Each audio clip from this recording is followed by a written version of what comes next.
അടിസ്ഥാന വികസനത്തിൽ സ്മാർട്ടാകേണ്ട smart city ഇഴയുമ്പോൾ ദുരിതത്തിലാവുകയാണ് ടെക്കികൾ. Kakkanad info പാർക്കിന്റെ വികസനം വേഗത്തിലാക്കണമെന്ന് IT മേഖലയിലെ കൂട്ടായ്മയായ പ്രോഗ്രസീവ് ടെക്കീസ് മുഖ്യമന്ത്രിക്ക് നിവേദനം നൽകി.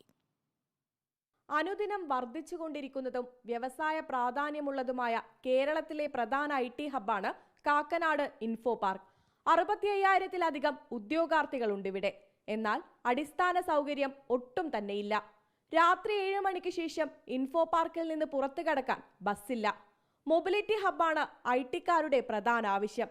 കൊച്ചി മെട്രോയും വാട്ടർ മെട്രോയും അടങ്ങുന്ന മൊബിലിറ്റി ഹബ്. അപ്പോൾ നമുക്ക് ഏറ്റവും അത്യാവശ്യമായിട്ട് വേണ്ടത് ഇവിടെ ഒരു മൊബിലിറ്റി ഹബ്ബാണ്. അതായത് ഒരു മൾട്ടി ലെയർ മൊബിലിറ്റി ഹബ്ബ് എന്നാണ് ഞങ്ങൾ ഉദ്ദേശിക്കുന്നത്. ഒന്ന്, അതിൽ വരുന്ന വാട്ടർ മെട്രോ ഇങ്ങോട്ട് എക്സ്റ്റെൻഡ് ചെയ്യുക എന്നുള്ളതാണ് രാജഗിരിയിൽ വന്നിരിക്കുന്നത്. രണ്ടാമത്തത് ഇവിടെ ഒരു KSRTC ഡിപ്പോ അടക്കമുള്ള ഒരു മൊബിലിറ്റി ഹബ്ബ്, പ്രൈവറ്റ് വാഹനങ്ങൾ അടക്കം വരുന്ന മൊബിലിറ്റി ഹബ്ബ് വേണം.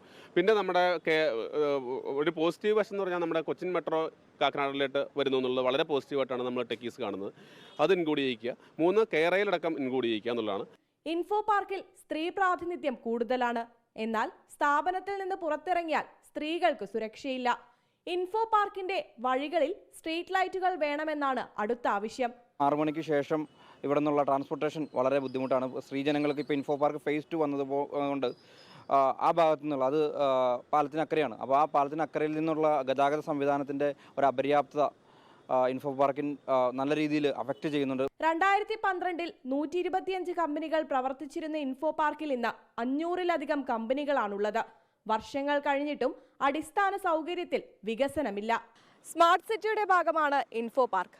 പേരിൽ മാത്രമാണ് സ്മാർട്ട് സിറ്റി, പ്രവർത്തികളിൽ അത്ര സ്മാർട്ടല്ല എന്നതാണ് ഇവിടുത്തെ ജീവനക്കാർക്ക് പറയാനുള്ളത്. ഇതിനൊരു പരിഹാരം വേണ്ടേ?